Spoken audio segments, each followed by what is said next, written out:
Hello, you wonderful people, and welcome to another episode of Not Too Comic Book. This being a show where I talk about TV shows that are adaptations of comic books. For today's episode, I'm going to talk about the season finale of Dark Matter, as well as the season finale of Wynonna Earp.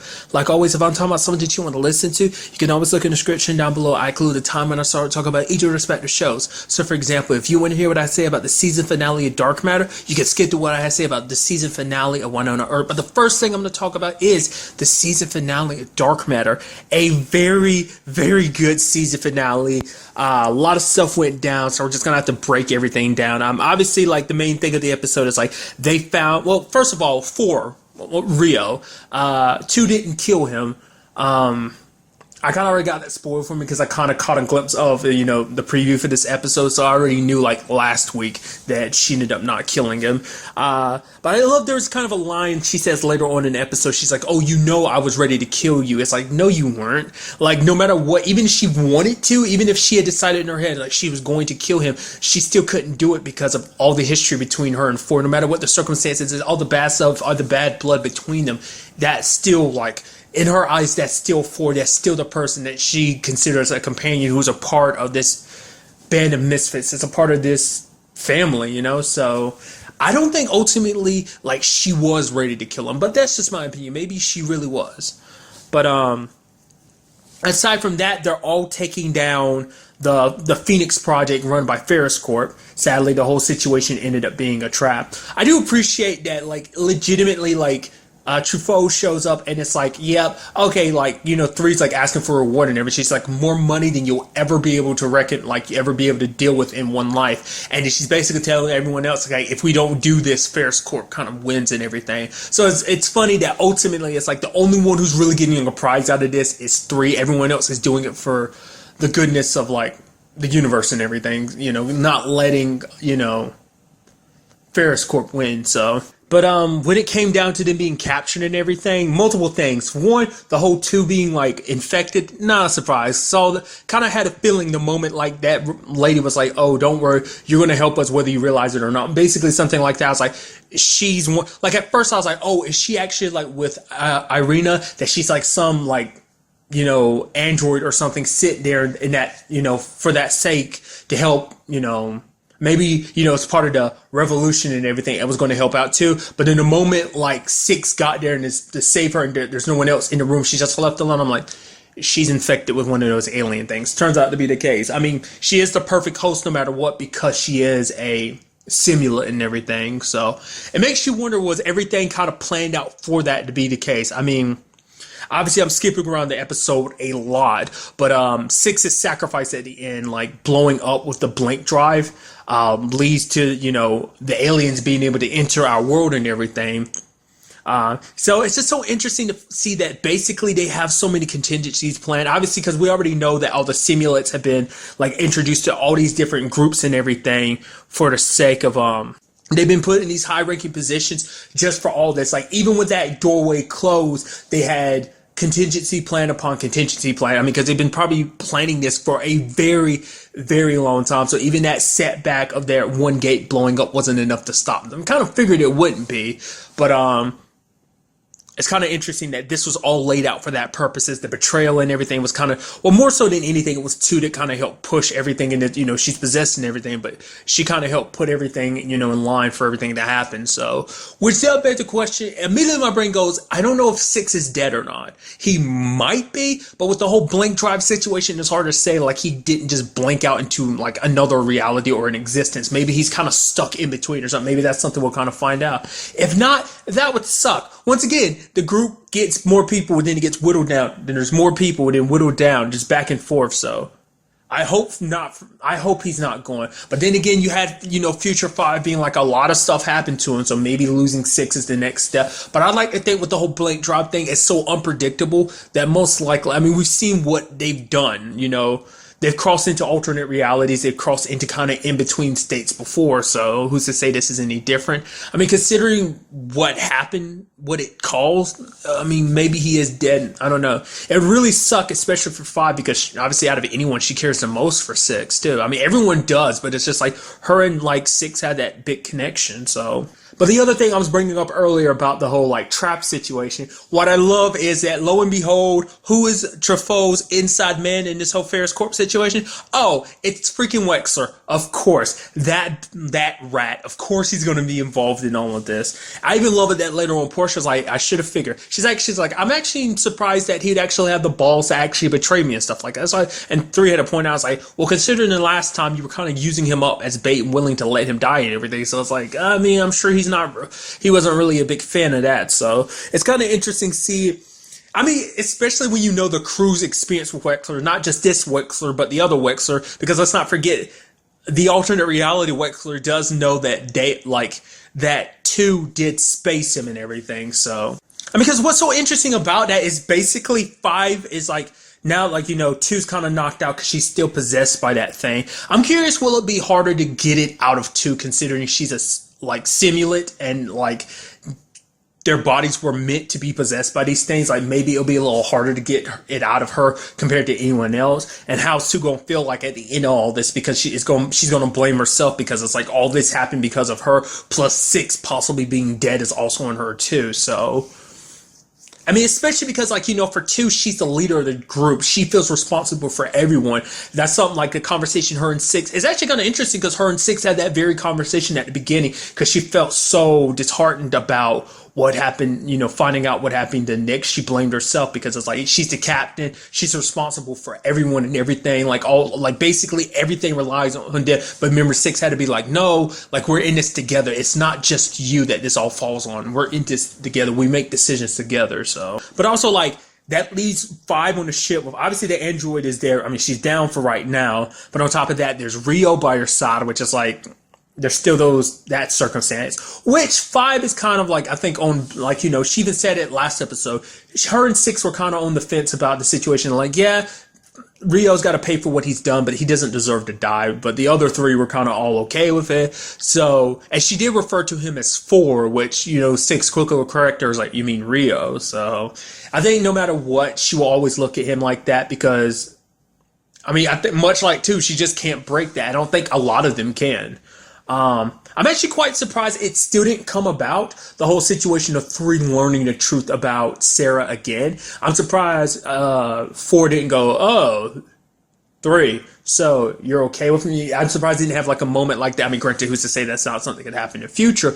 But I get the feeling, like I said last week's episode, I get the feeling like he will relearn that, whether he wants to or not. It's going to come back, especially with the whole circumstances of Sarah and her being with this group now. I mean, that definitely makes you wonder, like, what's that mean going forward for him? Because it's like, because for 3, once he learns the truth, like everything, like even this Sarah being an android now and being caught up in this whole android revolution, it's technically his fault because he put her in a position to be poisoned and everything. So everything that subsequently happened is his fault. It's kind of interesting too because he actually goes and visits that world that she created for a little bit. I guess he just wanted to hold on to something of hers. Like going there made him, I guess, feel connected to her to a certain degree. I'm surprised we didn't cut back to that, like, subsequently since the Irina episode. Like, we have not subsequently cut back to that. So, I mean, I'm obviously, like, last episode kind of introduced, like, that programming inside of the upgrade being like, oh yeah, prepare for the revolution and everything. So that's something we got to look forward to. But it was just kind of interesting to me that we had not actually cut back to Irina, Sarah, and Victor and everything, But nevertheless, what's also interests me too is the fact is that you have 3 being saved by Portia, which is so interesting. Even Boone's even 3's kind of like, that is, yeah, even Portia isn't all about, even she gets out when the going gets tough. So, because initially she was all about like joining forces with Ferris Corp because she thought they'd win.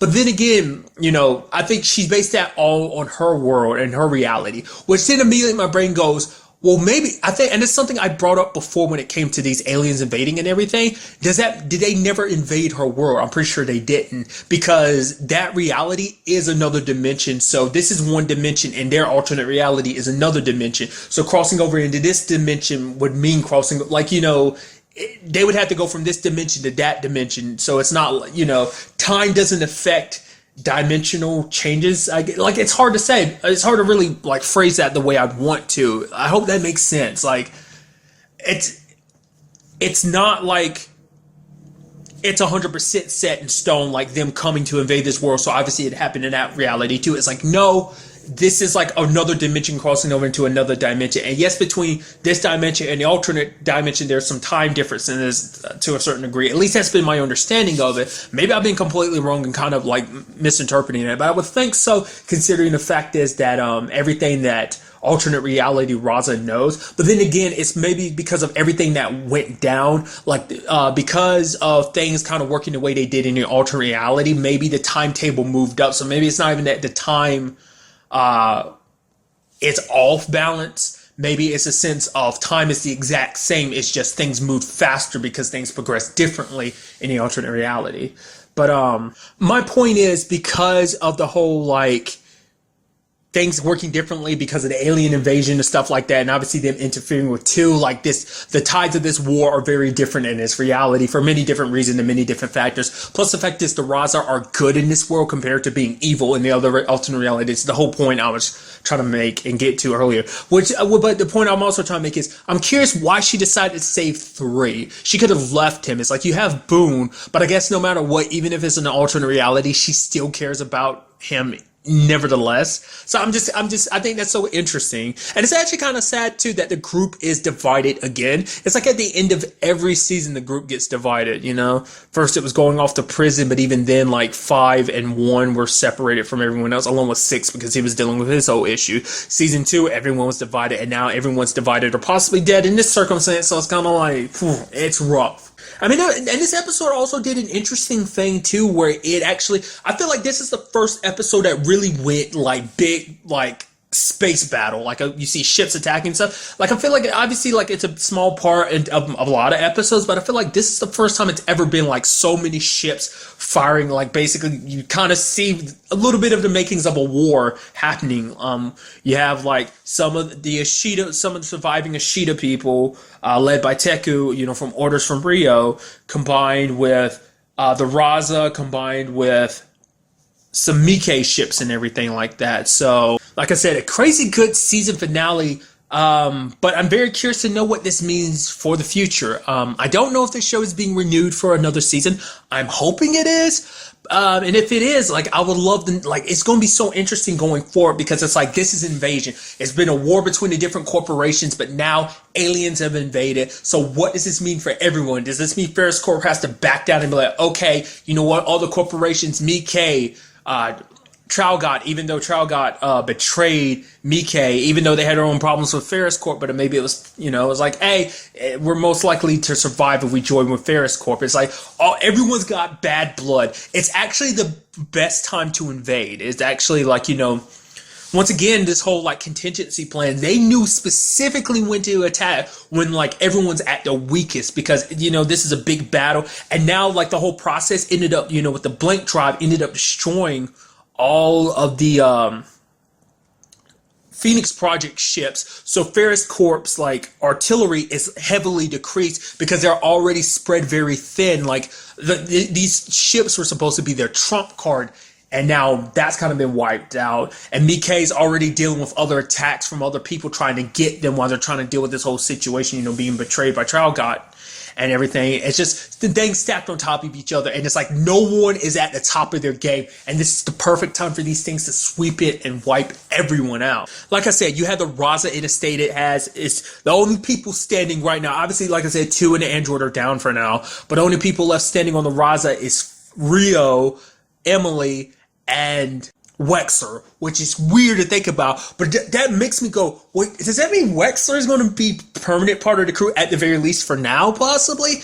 I mean, there's just so many directions this can go, especially when we have the discovery that 5 ends up telling to 6 about her sister. She ends up finding out that her sister was adopted by, what's the lady's name? Alicia Reynard, the lady who was hunting her down last season to, you know, for the Blank Drive and everything. It's like that lady adopted her sister, which I figured it had to be someone that we knew over the course of the series. But I don't think we ever got to ever see her sister's face. I don't think we've ever saw anyone in particular that, you know, would be Five's sister working for her. So it might be a situation of like, we haven't cast an actress who'll play her sister yet. So, cause I was wondering, like, I was thinking like, it's not going to be something like she is Five's sister. Cause she immediately went to my brain, but I was like, no. But it didn't cross my mind to think like, oh yeah, like she'd be the adopted parent, you know, but that didn't cross my mind because I'm an idiot and didn't think like that. So. And also what this also means too is the only working blink drive in existence is gone now too. So that's a pretty big arsenal that would probably help them out a lot is gone now too. But once again, that is also determined by whatever Six's situation is. Yeah, the blink drive kind of went in overdrive, but is it like completely destroyed or is there enough fragments there to fix it?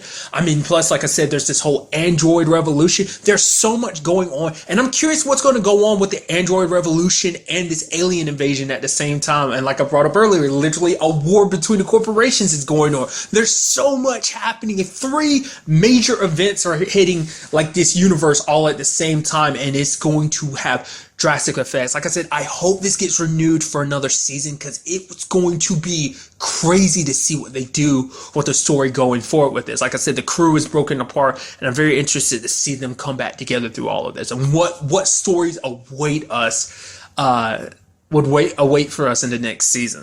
Also, what about Rio too? Like, where will his position in all of this be? Will Rio decide to stay with the Raza for now, considering they're kind of down like 2 men down? Now that they're down 6 and 3.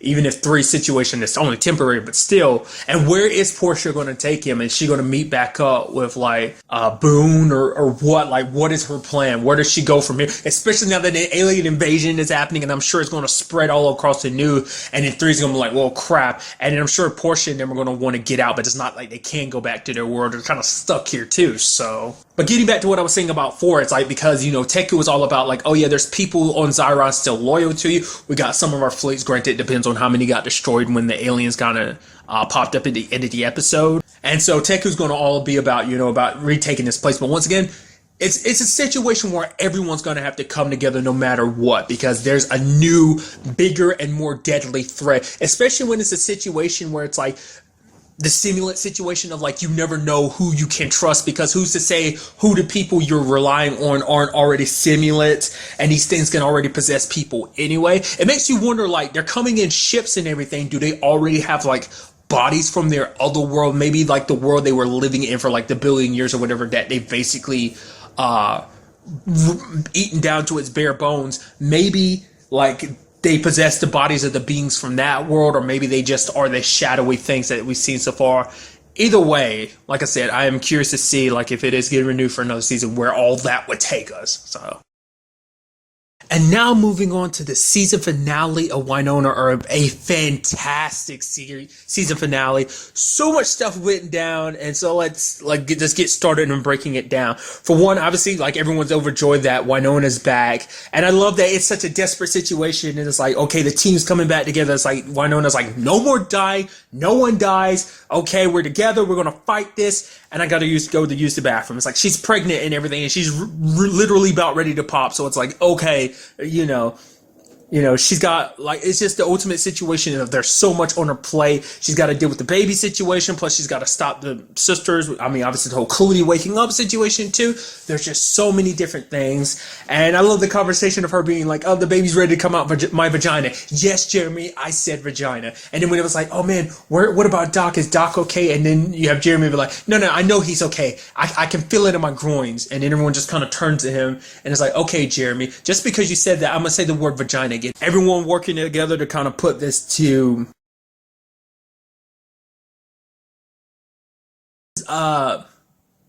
Mercedes' betrayal, in a sense of like her slicing off Clooney's arm like that and taking the ring for herself. Like, I'm very curious to find out more about that ring, because it seems like it channels his power, but maybe it's not everything, but it gives him a boost in power. I would assume.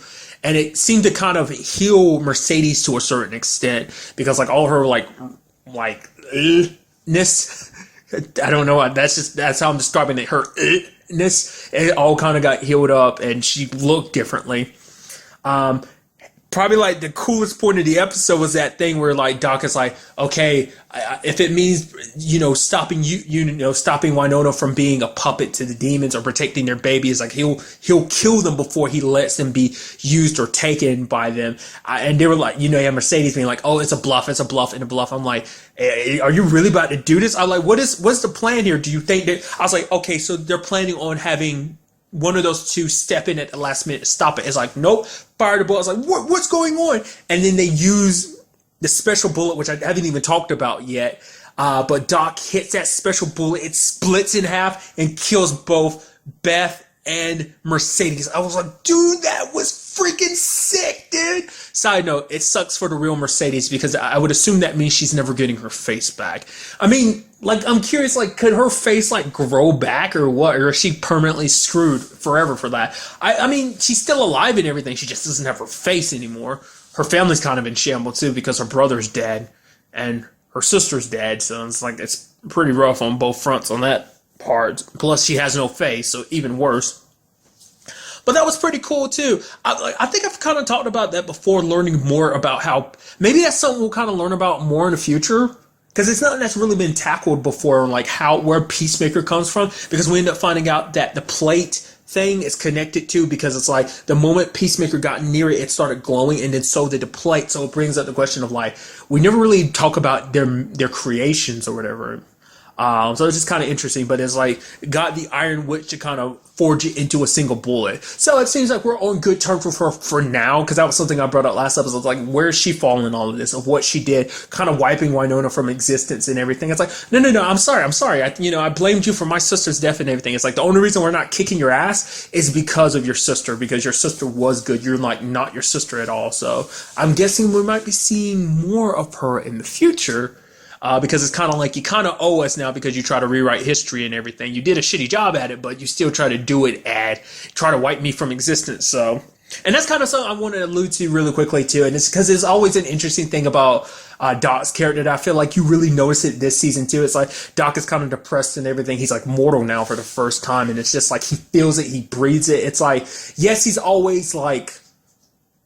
I mean, that was also the thing, too, Wynonna brought up. It's like, you're not immortal. You just don't age. But it's like, for such a long time, he's never had to worry. He could always keep going on and on and on forever. Which, with the baby situation, you knew that was never going to, like, be a continuous thing. It's like, you need to be able to age because you need to be there.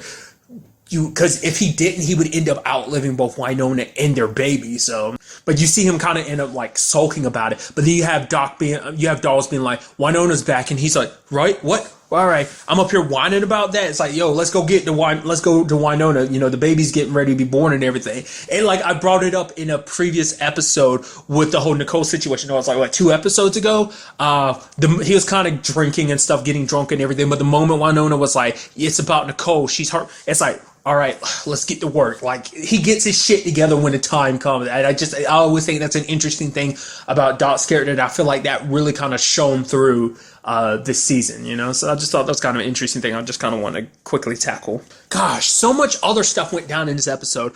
We saw that the Order dudes kind of showed their dickishness, because we've already known that they've taken an interest in the baby, because basically they're like, oh, we'll take the baby in because,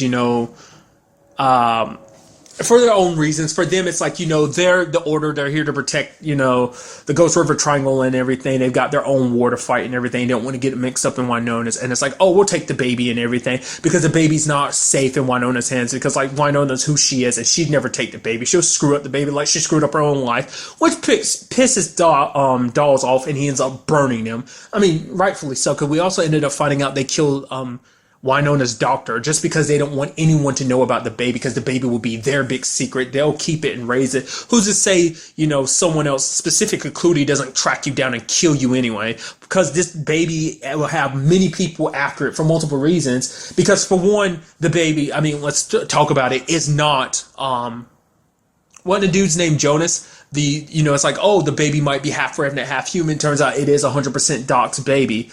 And, 50% Doc's baby to be exact, but you know what I mean. But this baby is still an Earp heir, which is kind of interesting when you actually break it down, because it's also something, the Order, Ewing himself kind of brought up, because the fact of the matter is that baby already has like a lot of kick-ass in its genes. It has like one of the best gunslingers in the world. Doc. Sorry. Well, I guess you could argue Wyatt too because of the whole Wynonna angle, like the demon slaying, kicking ass, Revenant kicking ass side of Wynonna, plus the best gunslinger around, Doc. All in one package. So that's why the baby was so important. But the thing, they'd go to such extremes like that. But, I mean, what would Juan Carlo think? I mean, to be fair, though, like, they're kind of very separate from Juan Carlo, which is kind of interesting, too. And that's something I'm curious we'll ever get to see in the future, too. Is like, Juan Carlo isn't the only one of his kind, is he? Well, because he always talked about we. So he made it sound like there were more people out there like him. But we learned about his circumstances during Wynonna's Vision Quest. So it seems like he was a normal dude, but then like this responsibility was passed on to him. Not unless he was already like that even back then in the Vision Quest. So, because the Vision Quest didn't take place that long ago. The way Juan Carlo made himself out to be, it sounded like he was like this for a very, very long time. Like, it wasn't like 1,000 years or something like that. I'm just curious to see will we meet more people like him going forward, because like I said, he made it seem like there were other kind of observers out there. So, and then there's also the situation with Rosita. I wasn't expecting things to kind of turn out the way they did in this episode. I mean, granted, to be fair, Rosita's still kind of like, I get why she did what she did, because it's like, no matter even I'm helping you right now and everything, which is like, oh man, we put our bullshit aside, we're helping each other. Oh, you're not Waverly out. Oh, you're going to hurt Wynonna, because it's like she's still an Earp and she still promised to take. I mean, granted, to be fair, Wynonna came at it from multiple angles. For one, she was lied to about the fact is of what you were. Fact is, Waverly kind of spilled the beans. She kind of held the secret for a little while. Plus, Doc has been hiding it from you.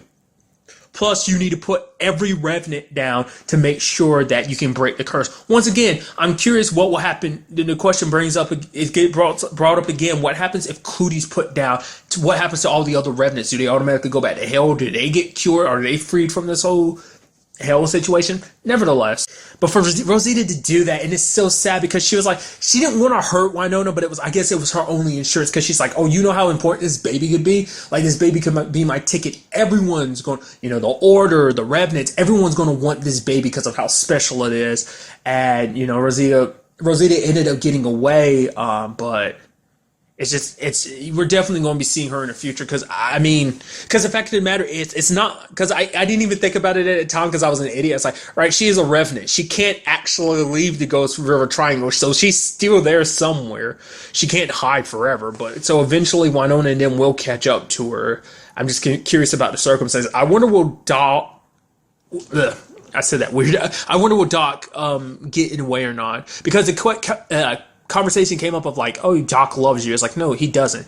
Rosita was like, I saw what he was like without you, what kind of person he is. Like, you are, so Wynonna's important to him on many different levels. Wynonna helped make him into the good guy that he is, because Doc wouldn't be half the good guy that he is if it wasn't for Wynonna, being in his life and everything. So, but what was also kind of interesting was seeing Waverly pick up Peacemaker and firing a bullet off, which is kind of interesting to a certain extent, because when you also notice what color the symbols on Peacemaker were, they were blue. The last time we saw blue on Peacemaker was when Wynonna took down Willa in season 1's finale. So I'm very curious, like, what that means exactly. So, I mean, it worked for a moment, but then immediately burned her afterwards. It was kind of like, oh, maybe that's because of the whole, like, Waverly being half Revenant. But then it turns out she crossed the Ghost River Triangle line. So it's like, at that time, it's like, that's how you found out about Doc being the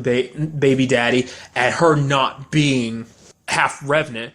So that, which still begs the question, maybe that story is still true about there being a half Revenant, half human person. So maybe that's still a possibility. Because an interesting thing too was the fact that Doc ended up talking to Bobo about it. He's like, oh, the fact of the matter is, she isn't your daughter. He's like, I never said she was my daughter, that she was my kin. Which then begs the question, is he trying to say, like, they're related in the sense of one of Bobo's descendants, because maybe he had children. Didn't he have children? I'm pretty sure he was married. I don't remember if they ever mentioned Bobo having kids. If you know, let me know in the comments down below. I don't remember if they mentioned him ever having kids. But he was married, right?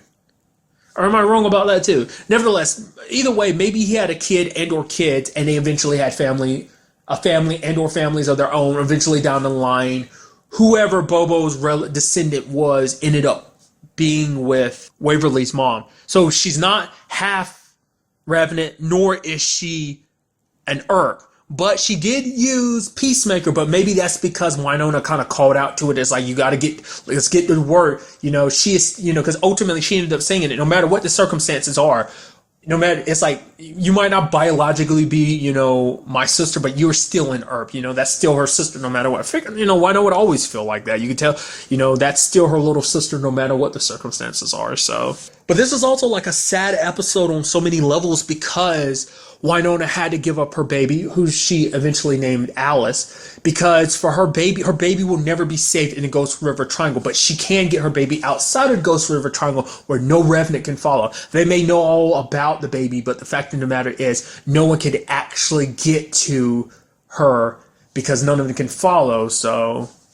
But it's that moment of like Wynonna kind of crying because for her it's like, there was a possibility she was going to give up the baby because she had no idea what she was going to do. But it was in that moment feeling her baby touch her finger, touching her hand, and just being there. It's real. It's right there in front of her face. You see her breaking down, crying. But it motivates her and Doc even more to finish this situation because the moment they break this curse, the sooner they can get back to getting to their child. So... Bobo's been temporarily dealt with. He hasn't been killed by Wynonna. I guess because he could still be potentially helpful for them in the future. Or I'm curious because Doc ended up locking him in a well and kind of putting a wooden top on top. To me, it's interesting. I don't think I've ever, in my head, for whatever reason, never pieced it together that his telekinesis only worked on metal. I don't know why that's only just hitting me now. I honestly don't think that ever occurred to me. Why? Because I'm an idiot. I think I literally said that in the first half of this recording. Nevertheless, it still rings true. I don't think that really clicked in my head until right. I also appreciate that line about Jeremy being in an accident and he having metal inside of his body. That was going to be brutal if Bobo had his chance to do what he wanted to do, so... But he's locked down there in the well with a wood top. Granted, he acts like he can, be okay with it, which is like, Doc kind of went insane down there given enough time. Who's to say you won't do the same? It's actually kind of like almost do justice at multiple different levels. Because obviously Doc was down there himself. But let's not forget, Robert left him down there. So there's the, poetic justice in that department. But let's not forget how Constance's situation was too. She was left trapped in the sea, the salt lands or whatever they were called again. And so she was kind of stuck in a similar circumstance to a certain degree. So it's almost like, I guess one way you could look at it is almost like a trifold of poetic justice in this there's so many levels of poetic justice on what that represents. But nevertheless, it's also kind of interesting too that the person that got the baby out of there was Perry. Out of anybody. That was just kind of interesting. Maybe, I don't know. I mean, I guess, Perry's connected and everything. He's well famous and everything. So he was able to kind of bring in some help. At first they're like, oh, is that Black Badge? But it's like, no, it's Perry.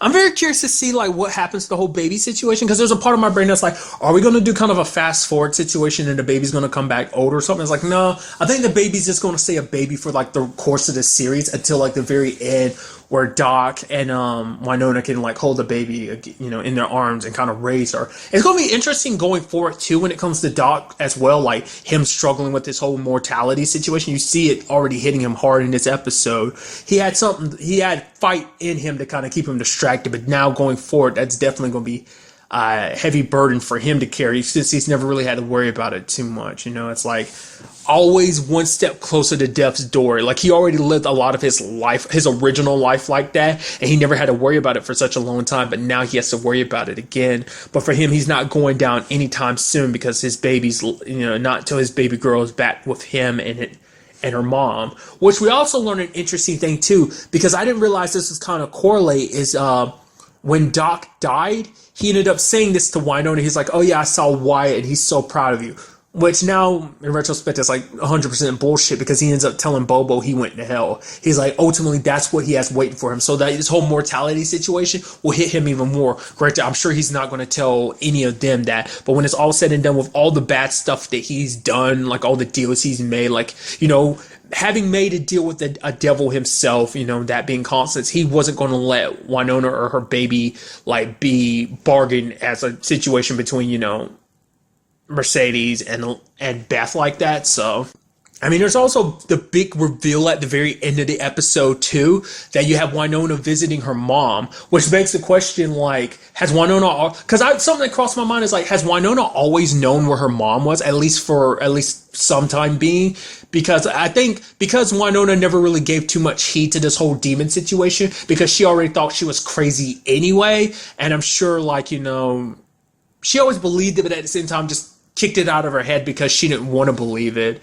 But basically, she's hearing her mom talk about, like, basically she's talking about Clootie Rising. His real name's like Bullheart is like his real name. But she's like talking to her mom at the very end of the episode. Because the thing is, I don't think Waverly never left Purgatory. So I'm assuming it's like some of that time when Wynonna was away, at that time she decided to track down her mom and found her. So, because it's like she knew exactly where to go to find her, which begs the question, where has their mom been this entire time? Is it a sense of like her mom is kind of doing her own thing, like some spiritual quest, or she's staying away from them on purpose because, like, maybe her being around their children is more dangerous than anything, or maybe she felt like maybe the longer she was away from them, the longer they'd be safe. I mean, I don't know. I'm sure she knows a lot of what they went through. I'm very curious to see, like, I want to get some conversations, like, understand why she left them, because I'm sure, like, Wynonna went to go visit her, but it was by herself, and I'm sure no one else, even Waverly, knows about that, because I'm sure Waverly would have a very different reaction. I think for Wynonna, it's like, I want everyone to be happy for this victory that we have, at least for now. We still got to take down Clootie or Bullheart, whatever you want to call him. But at least for now, we kind of won the battle. We, still a long war ahead of us. So, because there was also there was a thing that we saw, like a file that Nicole was looking through that showed a cult basically based around Bullheart. So I'm sure that's something we're going to be diving into later on. But that was another thing too that I've brought up in the past. It's like, I'm curious what kind of abilities Clootie has. Like I said, we saw that, Bobo has his whole, like, telekinesis thing, so I'm curious to know what he has, especially if he doesn't have the ring. Like, what is he like if he does have the ring? Because we do know that Nicole has the ring. So, like I said, it's a very happy episode, but at the same time sad because of the fact that they had to give up their baby. But at the same time, you had them kind of all together celebrating this small victory. They need some wins, and fortunately for them, they got one. So, but it also begs the question: what is up with this whole Black Badge situation too? Like, what does that mean going forward for them? Will we see any more Black Badge? They've retreated to the shadows for now. But, now that Clootie has risen, does that mean they can stay in the shadows for very long? Like I said, a fantastic season finale. As we saw at the end of the episode, it is being renewed for a third season, which I'm super excited about. Coming out sometime in 2018, as expected. But, I'm so interested to see what would go down in a third season, because I'm not sure if they've actually dealt with everything that came through when, because of Willa's actions at the end of season 1. I don't know if everything that came through the Ghost River Triangle has been, 100% dealt with, this whole sanctuary business that Juan Carlo had talked about. So I almost completely forgot about mentioning one thing too. We did kind of get an end shot at the end too when it was Nicole showing Shay did give her what, at a quick glance looked like it was divorce papers. So, meaning things are good between her and Waverly, possibly. The group is still 100% intact. I'm very interested to see where everyone ends up, going forward in season 3, where everyone's stories take them. So, but really, that's all I wanted to talk about in this episode. Till the next time we meet, be happy, be safe, live life to the fullest, and enjoy it. Good day and goodbye.